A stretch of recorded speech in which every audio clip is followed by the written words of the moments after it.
जिस पति पत्नी के तलाक का केस कोर्ट में चल रहा है वो अचानक से ट्रेन में एक ही सीट पर मिल जाते हैं। एक ही सीट पर दोनों पति पत्नी हैं और पूरा रात का सफ़र है। नमस्कार, प्रणाम। मैं दीपक कुमार यादव। कहानी के इस नए एपिसोड में आप सभी का बहुत बहुत स्वागत है। वीडियो को थोड़ा सा लाइक कर दीजिए ताकि ये वीडियो और लोगों तक पहुंच जाए। और अभी तक अगर आपने हमारे इस चैनल को सब्सक्राइब नहीं किया है तो प्लीज़ चैनल को सब्सक्राइब कर दीजिए। दोस्तों, यह कहानी है पटना से दिल्ली जा रहे संपूर्ण क्रांति एक्सप्रेस का। सरोज है जो कि दिल्ली में एक कंपनी में जॉब करता है और पिछले 10 दिन पहले वो छुट्टी में घर आया था तो उसका छुट्टी समाप्त हो गया था। प्राइवेट कंपनी है तो ये जा रहा होता है। चूँकि इसका टिकट जो है पहले से बना हुआ था।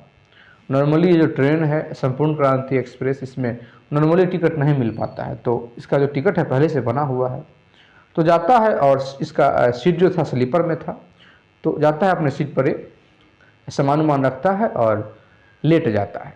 वो इसलिए क्योंकि सभी को पता था कि इस ट्रेन में बहुत जो स्टूडेंट हैं वो ऐसे ही घुसा है। क्योंकि जनरल में उतना कैपेसिटी नहीं है कि स्टूडेंट को रख ले, तो जितना भी स्टूडेंट था सभी स्लीपर बोगी में घुस गया था। क्योंकि इस बोगी तक अभी तक स्टूडेंट जो था नहीं आया था, लेकिन इक्का दुक्का जो स्टूडेंट है वो आ रहा था। ट्रेन वहाँ से खुल जाती है। ट्रेन खुल जाती है तो ये क्या करता है कि अपने सीट पे पैर को फैला देता है, क्योंकि इसका जो सीट था सबसे नीचे वाला सीट था, तो पैर को फैला देता है। और जहाँ कुछ जगह थोड़ा बचा हुआ था पैर के पास, तो कोई आके न बैठ जाए इसके लिए थोड़ा वहाँ पानी गिरा देता है और थोड़ा खाना वाना का जो जूठा होता है वो गिरा देता है, ताकि अगर कोई आए भी तो देख के और निकल जाए, बैठे नहीं। अब क्या होता है कि ये अपना मोबाइल देखने लगता है। ट्रेन जब कुछ आगे बढ़ती है तब क्या होता है कि कुछ जो स्टूडेंट था वो इस बोगी में भी अब थोड़ा ज़्यादा आने लगता है और जगह ढूंढ रहा था। तो कई ऐसा स्टूडेंट था वो आता है और फिर देखता है, जगह देखता है कि, लेकिन फिर यहाँ देखता है कि यह थोड़ा गंदा है, साफ़ नहीं है, पानी गिरा हुआ है। तो फिर आगे बढ़ जाता है, कोई नहीं अलग तो खाली होगा ही, वहाँ जाके बैठ जाते हैं। इतने में क्या होता है कि वहाँ एक लड़की चली आती है, खड़ी हो जाती है। चूँकि मोबाइल भी देख रहा था और जो वहाँ कोई आ रहा था उसको भी देख रहा था, क्योंकि अभी अभी ट्रेन में बैठा ही था, बस ऐसे ही लेटा हुआ था। तो जो लड़की आती है उसको जैसे ही देखता है थोड़ा चौंक जाता है और चौंक के थोड़ा सा बैठ जाता है। जब बैठ जाता है लड़की भी इसको देख लेती है। दरअसल वो जो लड़की थी वो इसकी ही पत्नी थी, अभी भी पत्नी है, क्योंकि दोनों का जो तलाक का केस है पिछले 2 साल से कोर्ट में चल रहा है, तलाक हुआ नहीं है। 4 साल पहले सरोज की और आरती की दोनों की शादी हुई थी। सरोज जो है एक कपड़ा का दुकान खोला हुआ था और अच्छा खासा दुकान चल रहा था, बहुत बढ़िया इसका बिजनेस था। और इसी वजह से इस बिजनेस को देखते हुए आरती के जो पिता थे बहुत अच्छा जो दान दहेज है वो दिए थे। आरती का शादी बहुत ही धूमधाम से हुआ था। आरती आती है, आरती बहुत सुंदर थी, ये भी बहुत स्मार्ट था। जो भी देख रहे थे सभी कह रहे थे कि भाई जोड़ी तो ऐसा होना चाहिए। और आरती भी यहाँ आती है, बहुत खुश रहती है, किसी प्रकार कोई दिक्कत नहीं होता है। सरोज जो था थोड़ा मजाकिया इंसान था, किसी बात को मजाक कर लेता था, किसी से भी मजाक से बात कर लेता था। और चूँकि एक दुकानदार था तो इसको पता था कि लोगों से किस प्रकार से बात करना है। अचानक से एक दिन क्या होता है कि आरती दुकान पे चली जाती है। ऐसे ही शादी का लगभग 1.5 साल हो गया था तो ये दुकान पर चली जाती है। आरती दुकान पे जाती है तो देखती है कि ग्राहक वहाँ आ रहा है। तो वो देखती है कि एक महिला आती है और फिर वो बहुत हंस हंस के बात कर रही थी और सरोज भी उसके साथ बहुत हंस हंस के बात कर रहा था। हंस हंस के बात करती है महिला, अपना सामान लेती चली जाती है। फिर एक लड़की आती है, वो भी उसी प्रकार से बात करती है, ये भी बात करता है उसी प्रकार से। और आरती भी साइड में बैठी हुई है, जहाँ साइड में जो काउंटर था काउंटर के बगल में बैठी हुई है और ये कपड़ा उसको दिखा रहा है। बहुत समय तक दोनों में बातचीत हंसी मजाक होता है। उसके बाद वो एक कपड़ा पसंद करती है लड़की और लेती है, तो दाम पूछती है तो ये दाम बताता है। तो वो लड़की अपने मन से पैसा दे के चली जाती है और कहती है कि इससे हम 1 रुपया ज़्यादा नहीं देंगे। ये कहता रहता है कि नहीं इतना में नहीं होगा, नहीं होगा, घाटा लग जाएगा, घाटा लग जाएगा, लेकिन वो लड़की चली जाती है। जब निकल देती है तो कहते ठीक है चली जाइए।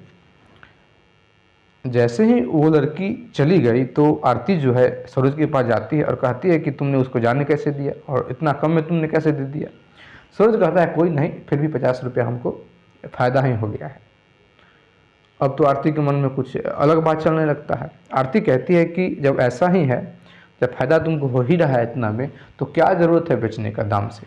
सबको जो महंगा में दे रहे हो सबको इतना ही में ही दे दो जब फ़ायदा तुमको हो रहा है। सरोज कहते हैं कि अरे वो बात नहीं है, ये परमानेंट हमारा ग्राहक है और सप्ताह में कुछ ना कुछ ये ले ही जाती है यहाँ से। जैसे ही ये बात सुनती है तो इसको थोड़ा और मन में अजीब सा बात आ जाता है। चूँकि आरती के मन में और कुछ बात आने लगा था। अपने पति को जानती ही थी कि थोड़ा मजाकिया इंसान है, देखने में बहुत अच्छा है ही, और जिस प्रकार से लड़की से बात कर रहा था तो इसको यह हो जाता है कि इस प्रकार से अगर कोई बात करेगा तो कोई भी इसके चपेट में आ जाएगा, कोई भी मतलब बात करने लगेगी। और आरती के मन में एक और बात चल रहा था कि आज तो मैं एक दिन हूँ, न जाने कितनी लड़कियाँ आती होंगी हर रोज़, ये जरूरी नहीं कि सब लड़की रोज़ आए। उसको हो जाता है शक। घर तो जाती है लेकिन उस दिन के बाद से किसी न किसी बात से सरोज से लड़ने लगती है, झगड़ने लगती है। मतलब कि सरोज का जो घर था एक कलह का माहौल हो जाता है। अंतोगत्वा क्या होता है कि आरती एक दिन कह देती है कि तुम वो दुकान बेच दो, तुमको दुकान पर नहीं जाना है, नहीं तो तुम भाई को दे दो, भाई चलाएगा। छोटा जो भाई था, जो भाई के बारे में, अपने देवर के बारे में कहते कि उसको कहो वो चलाएगा, लेकिन तुमको नहीं चलाना है, दुकान तुमको नहीं चलाना है, तुम कोई दूसरा काम कर लो। सरोज कहता क्या करे, मजदूरी करे। तो आरती कहती कि हाँ मजदूरी करो लेकिन तुमको दुकान पे नहीं जाना है। सरोज पूछता है तो बता देती है। सरोज है बहुत तरीके से समझाने की कोशिश करता है, लेकिन आरती के मन में जो शक हो गया था, ये शक जान नहीं रहा था, शक का जो बीज था ये इसके अंदर में बैठ गया था। होता होता विवाद तो घर में हो ही रहा था, कलह हो ही रहा था, लेकिन सरोज मानने को तैयार नहीं था। सरोज जो मान नहीं रहा था, इसके कारण से आरती के मन में और जो शंका था वो कमा नहीं था और बढ़ता ही जा रहा था। इसके परिणाम यह होता है कि एक दिन जब ये दुकान पे सरोज होता है तो इसको घर से कॉल जाता है कि आरती जो है गले में रस्सी बांध के पंखा से लटकने की कोशिश कर रही थी। तो सभी ने उसको बचाया है, घेर लिया है केवाड़ी को तोड़ के। सरोज दुकान बंद करके घर आता है। जब घर आता है तो देखता है कि आरती है और बहुत सारे जो लोग हैं अगल बगल के घर के जो लोग हैं उसको घेरे हुए हैं। आरती से पूछने लगता है कि भाई तुम ऐसा क्यों कर रही हो। तो आरती कहती है कि मुझे तुम्हारे साथ रहना ही नहीं है, जीना ही नहीं है। सरोज को भी बर्दाश्त नहीं होता, इसको भी बहुत गुस्सा चढ़ जाता है। सरोज कहता है कि देखो अगर तुमको हमारे साथ नहीं रहना है तो ये ज़रूरी नहीं है कि अलग होने के लिए तुमको जान ही देना पड़े। बहुत रास्ता है अलग होने का, तो हमसे तलाक लेके भी अलग हो सकती हो। अगर तुमको हमारे साथ नहीं रहना है तो तलाक ले लो। जैसे ही आरती यह बात सुनती है वो बहुत गुस्सा में हो जाती है, क्योंकि उसको ये बहुत बुरा लगता है कि ये मुझे तलाक लेने के लिए कह दिया, और ये बात मैं कह सकती हूँ लेकिन ये कैसे कह सकता है। होता है लड़कियों में ऐसा होता है कि भाई वो कुछ भी कह दे लेकिन आप उसको कुछ नहीं कह सकते हैं, और इतने लोगों के सामने उसने ऐसा कह दिया। चूँकि सरोज भी गुस्से में था, अपना दुकान बंद करके आया था, और सरोज के मन में ऐसा तो कोई बात था नहीं। तो सरोज को यह लग रहा था कि भाई बेकार का बात में ये अपने मन में शक पाल रही है, और इतना जो अच्छा खासा धंधा चल रहा है इसको बर्बाद करने के लिए तुल गई है। तुरंत जो है सरोज अपने ससुराल में फ़ोन करता है और अपने ससुर को बुलाता है। ससुर यहाँ आते हैं, अपनी बेटी को लेके चले जाते हैं। सरोज भी सोचता है कि अभी इसको कुछ दिन तक इससे कांटेक्ट अगर हम हटा के रखेंगे तभी इसका जो कुछ दिमाग है वो ठिकाने पे आएगा। लेकिन जो ये थोड़ा दरकिनार कर रहा था, ये तो यह करने के लिए दूरी बनाया था ताकि उसका अक्ल जो है ठिकाने पे आए। चूँकि वो भी कोई कमज़ोर फैमिली से नहीं थी और थोड़ा दिमाग की चढ़ी हुई लड़की थी, थोड़ा सा, ज़्यादा नहीं लेकिन थोड़ा सा। वो क्या करती है कि अब उसको और बुरा लग जाता है, और शंका जो उसके मन में था और ज़्यादा बढ़ जाता है कि अब तो उसको फ्री छूट मिल गया है, हम भी उसको पूरा ही फ्री कर देते हैं। जाती है और तलाक के लिए अर्जी लगा देती है। तलाक के लिए जब अर्जी लगाती है तो जब ये बात सरोज को पता चलता है तो सरोज तब आरती को मनाने की कोशिश करने लगता है। आरती को मनाने की कोशिश करने लगता है, बहुत मनाने का प्रयास करता है अपने ससुराल वालों के माध्यम से भी। आरती के जो पिता हैं वो भी कई बार अपनी बेटी को कहते हैं ये बात मानने के लिए, लेकिन आरती अब नहीं मानती है कि मुझे तलाक ही चाहिए, इस व्यक्ति के साथ मुझे रहना ही नहीं है। भले ही मुझे पूरा जीवन अकेले रहना पड़े लेकिन मैं इस व्यक्ति के साथ नहीं रह सकती। कोर्ट में सरोज जाता है, लेकिन सरोज कहता है कि मैं तलाक लेना नहीं चाहता। लड़की कहती है कि मुझे तलाक चाहिए। पूरा मैटर बताती है कि इसका कई लड़कियों के साथ संबंध है। सरोज कहता है कि ऐसा कोई अगर प्रमाण ये दे दे तो मैं मान लूँ। आरती कहती है कि मेरे पास अभी ऐसा कोई प्रमाण नहीं है, लेकिन मैं प्रमाण जल्दी ही उपलब्ध करा दूंगी, क्योंकि अगर धुआं उठा है तो आग जरूर होगा, तो इसके अंदर में आग जरूर है, कहीं ना कहीं वो बात है। तो चूँकि तलाक का मैटर जो होता है, तलाक का जो केस होता है, इसको टाला जाता है, समय दिया जाता है, ताकि अगर थोड़ा बहुत पति पत्नी के बीच में अगर कोई ऐसा मैटर हो, झगड़ा हो, तो आपस में बैठ के सुलझा लें। कोर्ट के द्वारा यह कह दिया जाता है कि जब तक तलाक नहीं होता है तब तक 10,000 का जो महीना है आरती को दिया जाएगा सरोज की तरफ से। उसके बाद जब तलाक होगा, जिस दिन फाइनल होगा, उसके बाद डेट फिक्स किया जाएगा कि क्या करना है, हर्जाना देना है या नहीं देना है, कितना देना है। लेकिन अब तक जो हर्जाना है, खर्चा वर्चा, वो तो सरोज को ही उठाना पड़ेगा, क्योंकि ये अपने मायके में रह रही है, लेकिन है तो अभी उसी की पत्नी। चूँकि सरोज मना कर रहा है कि हम तलाक नहीं देना चाह रहे हैं। अब ये मामला जो कोर्ट में चलने लगता है, लेकिन 1.5 साल तक कोर्ट में ये मामला चलने के बाद सरोज भी पिछले 6 महीना से इस बात पे अड़ गया था कि मैं भी तलाक लेना चाहता हूँ, मैं तलाक इसको दे दूंगा, लेकिन ये इस बात पे अड़ गया था कि मैं 1 रुपया हर्जाना नहीं दूंगा।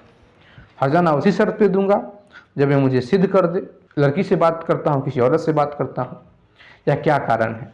सरोज कहा था कोर्ट में कि तलाक लेने के बाद मैं भी शादी करूँगा तो फिर मैं और जिम्मेवारी कैसे उठा पाऊँगा। तो कोर्ट में दोनों में बहुत बहस होता था, मतलब कि लड़ने की स्थिति आ जाती थी कोर्ट में दोनों, और वही ट्रेन में आज मिल जाते हैं। तो जैसे ही सरोज जो है आरती को देखता है तो सरोज बैठ जाता है और कहता है कि आओ बैठ जाओ। तो आरती कहती है कि नहीं नहीं ठीक है, मैं खरी ही ठीक हूँ। तो सरोज है वो कहता है कि अरे बैठ जाओ आके। आरती जो है वो उस जगह पे देखती है जहाँ बहुत गंदा था, तो सरोज लेता है, एक पेपर लेता है और उस जगह को पोंछ देता है। आरती आती है और बैठ जाती है। आरती बैठती है तो दोनों में कुछ समय तक बात तो नहीं होता है, क्योंकि कोर्ट में दोनों बात करते थे, बहुत लड़ते थे, और अगले महीना फिर से पेशी था। सरोज कहता है कि कहाँ जा रही हो, तो आरती कहती है कि मैं दिल्ली जा रही हूँ एग्ज़ाम देने। चूँकि आरती को पता था कि सरोज अब कहाँ जा रहा है, क्योंकि पहले दुकान करता था, लेकिन 6 महीना पहले ये जो सरोज है ये डिसाइड कर लिया था कि दुकान को छोड़ देना है और इस गांव को भी छोड़ देना है, यहाँ नहीं रहना है, और इसीलिए अपना जो छोटा भाई था उसको दुकान संभाल देता है, दे देता है कि तुम दुकान चलाओ। और चूँकि एक और कारण था कि ये कोर्ट में यह सिद्ध कर रहा था कि मेरे पास अब उतना आमदनी ही नहीं है कि जो मैं इसको 10,000 रुपया महीना दूँ। इसका मन था कि मैं और कम दूँ महीना, और कोर्ट भी था इस पर विचार कर रहा था कि अब इसके पास वो दुकान नहीं है, आमदनी ज़्यादा नहीं है, तो अपने हिसाब से ही ये पैसा यहाँ देगा, जितना कमाएगा उसी के आधार पे तो पैसा देगा। तो इसीलिए एक प्राइवेट जो कंपनी है वो पकड़ लिया था। पैसा चूँकि वहाँ ज़्यादा उसको मिल रहा था, लेकिन यहाँ ये शो किया था कि मुझे वहाँ 12,000 रुपया ही मिल रहा है। आरती को यह पूरा से पता था यह बात कि ये दुकान क्यों छोड़ा है और वहाँ क्यों गया है, कि मुझे कम पैसा देने के लिए ऐसा इसने किया है। आरती थोड़ा इस बात पे हंसने लगती है, और चूँकि आरती के मन में एक और बात चला आता है कि मेरे ही कारण ये अपना घर छोड़ा है, इसको हमने घर छोड़वा दिया। चूँकि थे तो पति पत्नी, लेकिन एक दूसरे का जो खुशी है वो ठीक से बर्दाश्त नहीं हो रहा था। और विशेष रूप में ये जो आरती था, इसका मन यह था कि ऐसा क्या करें जिससे इसको हमेशा एहसास हो, ये दुखी रहे, इसको लगे कि मैं बहुत दुखी हूँ। अब क्या होता है कि थोड़ा देर दोनों आपस में ऐसे ही नॉर्मली बातचीत करते हैं, इतने में सरोज के पास कॉल आ जाता है। कॉल आता है तो फ़ोन कट कर देता है। जब फ़ोन कट कर देता है तो फिर से कॉल आता है, फिर से कट करता है, फिर से आता है। तो तीसरी बार कट करता है तो आरती बोलती है कि घर से कोई फ़ोन कर रहा होगा, रिसीव कर लो, बात कर लो। तो सरोज कहता है कि नहीं नहीं, घर से फ़ोन नहीं, दूसरा फ़ोन है। आरती कहते हैं कोई भी फ़ोन है, रिसीव करके बात कर लो एक बार। तो फिर जब अगली बार कॉल आता है तो सरोज रिसीव करता है, बात करता है, हंस हंस के बात कर रहा था, थोड़ा सर को एक ट्रेन के खिड़की की तरफ कर लेता है और बात करने लगता है। क्योंकि आरती को समझ में ये बात आ जाता है कि आखिर ये किससे बात कर रहा है। पूरी तरीके से उसको समझ में आ गया कि ये कोई दोस्त भी नहीं है, कोई लड़की से ये बात कर रहा है। बात करता है, ये फ़ोन जो है, सरोज कहता है कि मैं थोड़ा देर बाद कॉल करता हूँ, 10-15 मिनट में मैं फिर से बात करता हूँ। कॉल को कट कर देता है, फ़ोन रखता है। बस 1-2 मिनट में एक और कॉल चला आता है। चूँकि ये दूसरा नंबर था तो ये रिसीव करता है कॉल। जब ये रिसीव करता है तो इसे बात करने लगता है और कहता है कि अभी मैं ट्रेन में हूँ, दिल्ली जा रहा हूँ। तो जब कॉल इसका कट जाता है तो आरती पूछती है कि कौन है, तो सरोज कहता है कि ऐसे फ्रेंड है। तो आरती कहती है कि फ्रेंड है या गर्लफ्रेंड है। सरोज कहता है कि अब जो भी समझ लो, आप फ्रेंड कहो, गर्लफ्रेंड कहो, सब एक ही बात है। अब लड़की है तो उसको तुम कुछ भी कह सकती हो। तो चूँकि अंदर अंदर तो ये जल रही थी, गुस्सा चल रहा था, लेकिन करे तो क्या करे। फिर से क्या होता है कि पहली वाली का कॉल आ जाता है। जब पहली वाली का कॉल आता है तो बात करता है और उधर से वो नखरा करने लगती है। अब और ये भी शर्मा तो रहा था, लेकिन अब ये भी इसको भी अनुभव हुआ कि शायद ये जल रही है थोड़ा सा। तो जब जल रही है तो इसको अब जला ही देते हैं। और ये भी उसी मूड में बात करने लगता है और ये भी कहने लगता है कि सॉरी, हम तुमको बताए नहीं, तुरंत चले आएंगे और अगले महीने हमारे कोर्ट में पेशी है, तो फिर हम तुमसे ज़रूर मिलेंगे और तुमको समय हम बहुत देंगे। इसी प्रकार से बात करने लगता है। अब क्या है कि आरती को बर्दाश्त नहीं होता, ये मोबाइल छीन लेती है और कहती है कि जब इतना ही पास रखने का शौक़ है तो पल्लू में बांध के रखती, छुरी का है तुम। गाली वाली देने लगती है, कमीनी उमीनी जो भी होता है बोलने लगती है कि किसी के पति पे तुम लोग डोरा डालती हो, लाज नहीं लगता है, शर्म नहीं लगता है। अभी भी हमारा पति है, मैं अभी इसको फिर छोड़ नहीं दी हूँ, अभी हमारा तलाक नहीं हुआ है। इस प्रकार से जो है वो बोलने लगती है। लेकिन इतना स्पीड में ये बोल रही थी कि लोगों को ये बात समझ में नहीं आता है कि आखिर ये बोल क्या रही है। और मोबाइल जो है ये सरोज उसे छीनने लगता है। जब छीनने लगता है तो जो उस बोगी का जो कंपार्टमेंट था वहाँ भी कुछ स्टूडेंट आके खड़े हो गए थे और सभी लोग थे वहाँ पहले का जिनका सीट था, वो सभी लोग दोनों को पकड़ने लगते हैं कि भाई लड़ क्यों रहा है। और सभी लोग लड़की पे गुस्सा होने लगते हैं कि भाई इस लड़के ने तुमको सीट दिया बैठने के लिए और तुम खुद अपना हक जता रही, उसी से लड़ रही हो। इसके सामने एक बुजुर्ग बैठा हुआ था, उसको ज़्यादा कुछ सुनाई नहीं दे रहा था। वो कहता है कि भाई गजब की लड़की है, बड़ा बदमाश लड़की है, एक तो बैठाया उस पर से उस पर ही धौंस जमा रही है। ऐसी लड़की को तो बैठाना ही नहीं चाहिए था, सपने नहीं देना चाहिए था। अब ये जो आरती है उसको हाथ जोड़ लेती है और कहती है कि ओ बा चाचा, मैं तुमको पंच नहीं बनाया हूँ, अपना मुंह में ताला लगाओ, चुपचाप बैठो जहाँ बैठे हो, अपना काम करो। अब वो जो बूढ़ा व्यक्ति था कहते हैं बड़ा बेशर्म लड़की है, बोलने का कोई तमीज़ ही नहीं है, एक तो शरण दो और ऊपर से दादागिरी। अब सरोज को ये बर्दाश्त नहीं होता। सरोज कहता है चाचा जी आप चुप हो जाइए, अरे हमारी पत्नी है।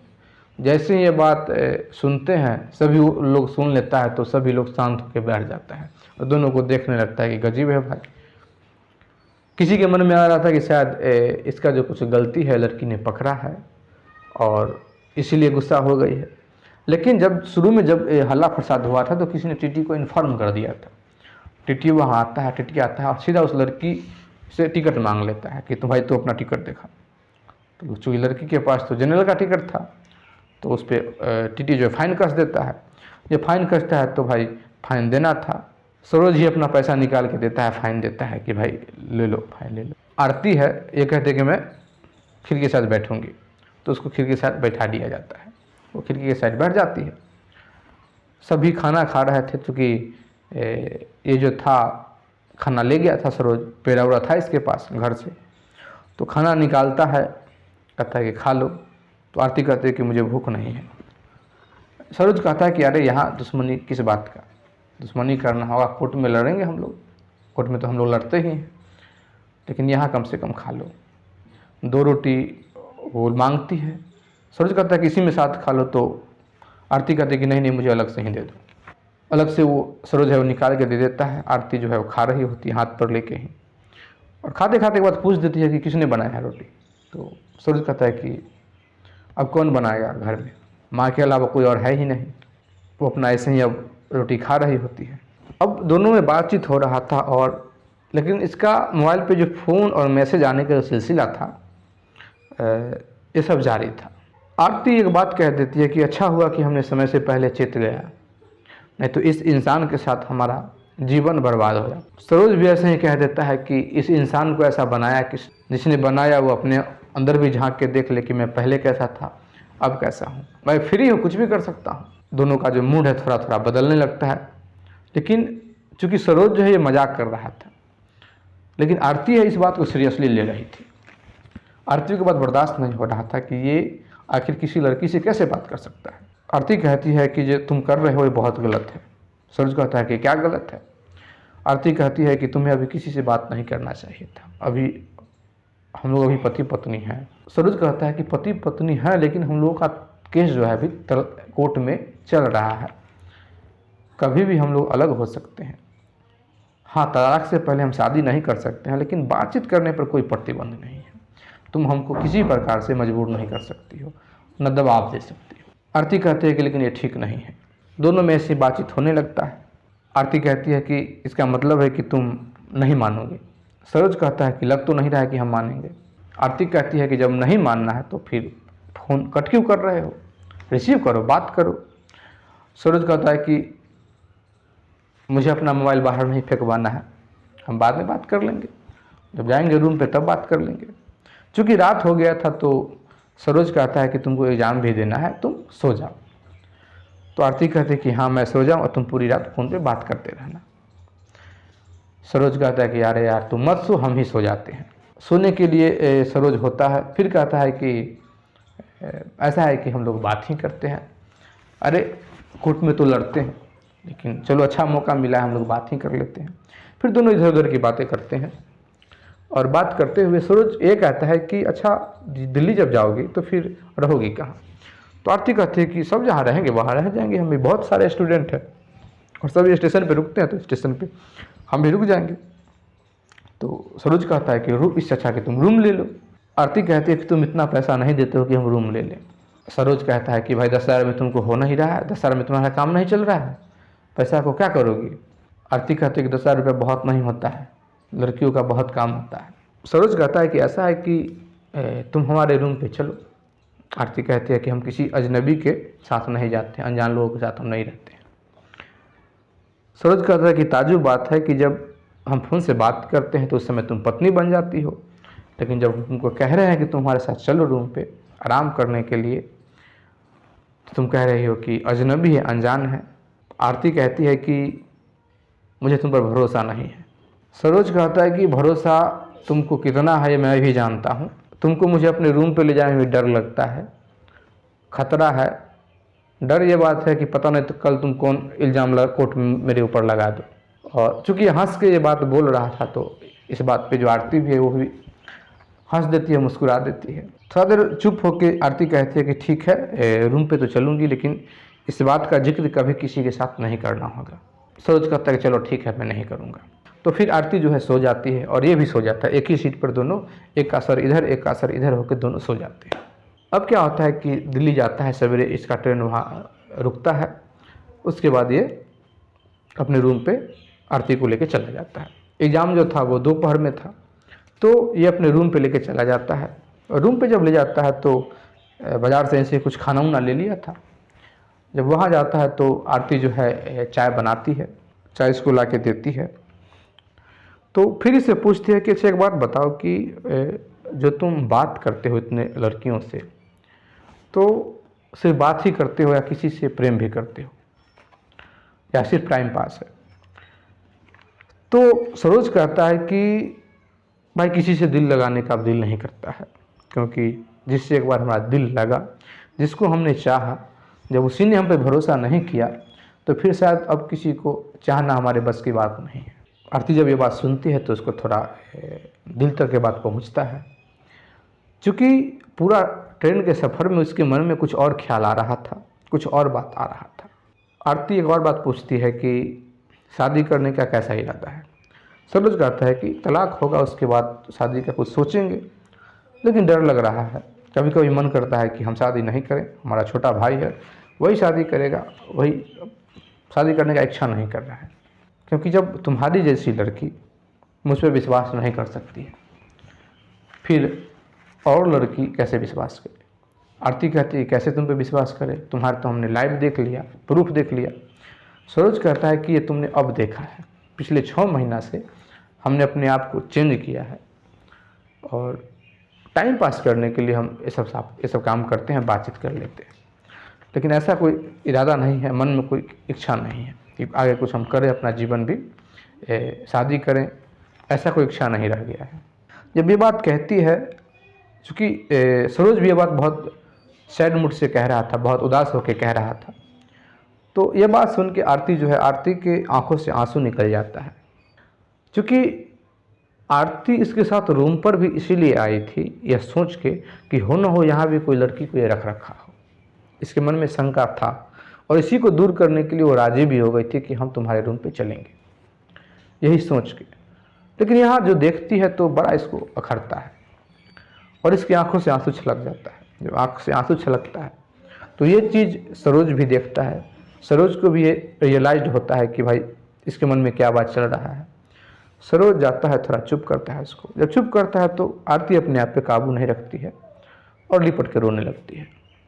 सरोज भी अपना जो कंट्रोल नहीं कर पाता है, ये भी रोने लगता है। जब ये भी रो रहा है, थोड़ा देर तक दोनों एक दूसरे से लिपट के रोते हैं। उसके बाद सरोज कहता है कि तो क्या करे,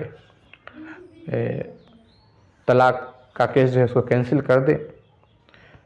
बस ऐसे ही लिपटी हुई है और आरती जो है सरोज के ऊपर ताकती है और हाँ में सर हिला देती है। सरोज आरती को देख रहा है, आरती सरोज को देख रही है। फिर आरती कहती है कि ये सब जो तुम बात करते हो इतनी लड़कियों से, इसका क्या करोगे।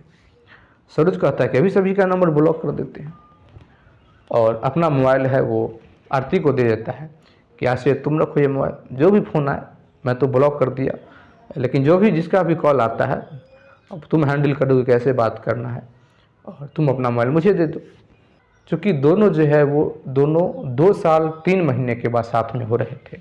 दोनों स्नान ध्यान करता है, खाना पीना खाता है और उसके बाद आरती का एग्ज़ाम देने का समय हो रहा था तो आरती मना कर देती है कि हमको एग्ज़ाम नहीं देना है, हम एग्ज़ाम इसलिए दे रहे थे ऐसे भी कि अब अकेले रहना है तो क्या करना है, लेकिन अब मुझे एग्ज़ाम नहीं देना है, कोई जॉब नहीं करना है। दोनों 1-2 दिन साथ में रह जाते हैं तो आरती के घर वाले यहाँ परेशान हो जाते हैं। आरती के घर वाले जब परेशान हो जाते हैं तो वो आरती से पूछने लगता है कि भाई तुम कहाँ हो, कहाँ हो। एक दिन तो ये बहाना बना देती है, लेकिन अगली दिन बहुत घर वाले गुस्सा हो जाते हैं, कौन सहेली है, किसके साथ तुम रह रही हो। तो वो वीडियो कॉल आरती जो है कर देती है। जब वीडियो कॉल करती है तो इसकी माँ थी और माँ जैसे ही देखती है कि हमारी बेटी के साथ हमारा दामाद है तो ये बात अपने पति को मतलब कि सरोज के ससुर को कहती है। चूँकि जिस बेटी का तलाक होने वाला है तो तलाक होना किसी भी माँ बाप के लिए, जिसकी बेटी की तलाक हो रही है, ये अच्छी बात नहीं है। उस माँ बाप को भी बहुत बुरा लगता है, उनको बहुत खुशी होता है इस बात का। अब चूँकि सरोज जो था घर में बड़ा था, ये भी अपने घर पे बताता है तो इसके घर वाले भी बहुत प्रसन्न होते हैं और दोनों जो है सरोज वो जॉब छोड़ देता है और घर चला आता है, फिर अपना दुकान संभाल लेता है। लेकिन आरती को घर पे नहीं रखता है, दुकान पे ही रखता है। आरती को जो है वो खुद जो है वो सामान बेचता है और आरती को काउंटर पर बैठा देता है कि भाई तुम मेरे साथ ही रहो। क्योंकि अब जो दोनों मिले थे तो दोनों कोई पति पत्नी के रूप में नहीं मिले थे। शुरू में इनका तो अरेंज मैरिज हुआ था, लेकिन अब जो दूसरी बार ये दो लोग साथ हो रहे थे तो एक जो लव मैरिज कपल के रूप में साथ हुए थे। दोनों इस प्रकार से रह रहे होते हैं जैसे लगता है कि इन दोनों का लव मैरिज हुआ है। और एक जो उजड़ता हुआ ज़िंदगी था एक ट्रेन के सफ़र ने दोनों को बसा दिया। दोस्तों, इस कहानी से एक बहुत बड़ी सीख मिलती है कि शक जो होता है किसी भी व्यक्ति को कहीं से कहीं पहुंचा देता है। और एक चीज़ और सीख मिलता है इस स्टोरी से कि चाहे किसी के बीच में किसी के प्रति कितना भी नफरत क्यों न भरा हो, लेकिन एक अगर उचित परिस्थिति दोनों को दे दिया जाए तो दोनों एक दूसरे को समझ पाते हैं। अगर वैसा परिस्थिति बन जाए, स्थिति आ जाए तो और बहुत जो अंदर का जो गुस्सा है, भड़ास है, वो सब पे लोग मट्टी डाल के एक साथ हो जाते हैं। आपको यह कहानी कैसी लगी कमेंट करके ज़रूर बताइएगा। अगर आप इसी प्रकार का और भी स्टोरी सुनना चाहते हैं तो प्लीज़ हमारे चैनल को सब्सक्राइब कर दीजिए, लाइक कर दीजिए, कमेंट कर दीजिए, शेयर कर दीजिए। जय हिंद, जय भारत।